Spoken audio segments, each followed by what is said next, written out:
Hi everybody, it's Taylor, your VP of Competition. I'm just here to let you know a little bit about state this year.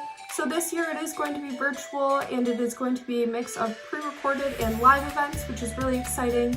The next update that I have is that state will either be the last week of February or the first week of March. Once we know the official date of state, we will let you all know. And then lastly, if you are interested in participating at state this year, which I highly recommend that you do, please reach out to us at deca@uww.edu with the event or events that you're interested in, and we will sign you up. So next I'm going to be talking about performance indicators and just the case in general. So to start off, you have two types of performance indicators. You have the general performance indicators and then the specific performance indicators. Your general performance indicators are going to be those ones that focus on clarity when you speak. Can you develop your idea logically and then present it logically to the judge? Things like that. If you do a couple of practice case studies, you should have no problem getting 100% on those.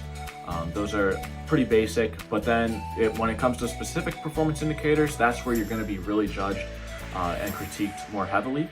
So one thing to take into account, you have resources. You can Google up what things mean in your performance indicators. If there's something that doesn't make sense, Google it, try to figure out the best answer to whatever the performance indicator is saying.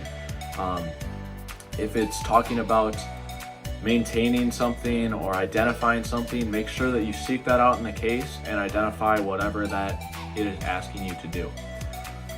Also, when you go through your case study off the bat, once you read it through the first time, you want to answer whatever question is presented to you in the case study and weave the specific performance indicators into whatever question that is. So if you're developing a marketing plan, make sure that you are hitting the performance indicators throughout your marketing plan. And then I also just wanted to touch on technology and recording your video. This year is a little bit different as we are not in person. We are doing a virtual state conference, but that also means obviously it's free and it's a lot easier to do redos and make sure that you are presenting the best possible presentation that you can. So to start off, basically, if you don't have a phone or a good webcam on your computer, reach out to us and we can make sure to help you record your presentation professionally. Make sure that you are in a quiet place where you can clearly present your ideas without any background noise. Also have a good backdrop, a plain white backdrop, or just, I don't know, not stuff in the background like this, I guess, not having my lights on, but make sure that it's a professional look. Make sure that you are still dressing professional. If you need help with professional dress, I believe the Warhawk Success Center is open to make sure that you can get professional attire for free. At any point in time, check out career and leadership development if you have any questions with that.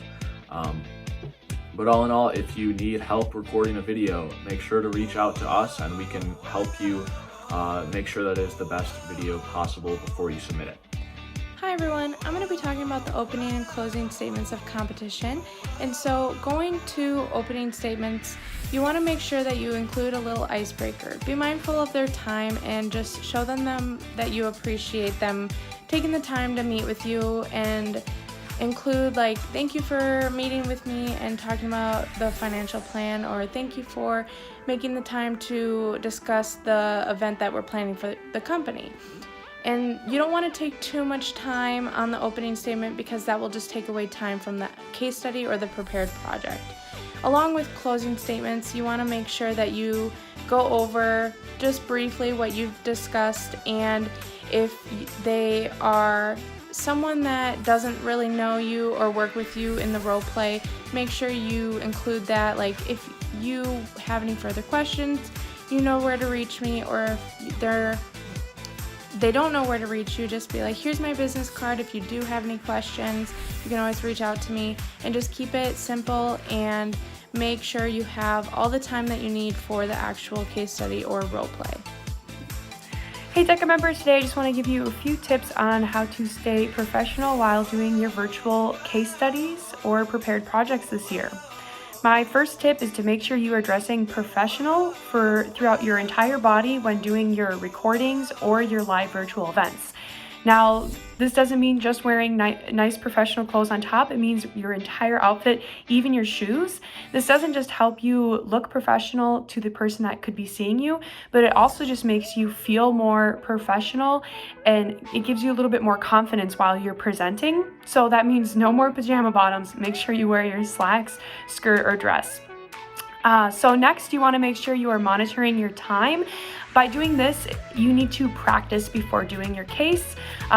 Even if you're not doing a prepared project and you're doing a case that you may get, a week or very close in advance, practice other cases. Practice speaking within like the 15-minute or 10-minute zone to make sure you get that prepared time down. And lastly, make sure you're making your camera a judge.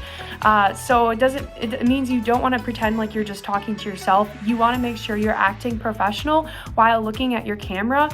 Hand movements professional, your background is professional, because you really are speaking to a judge, even if it's through your screen. Good luck.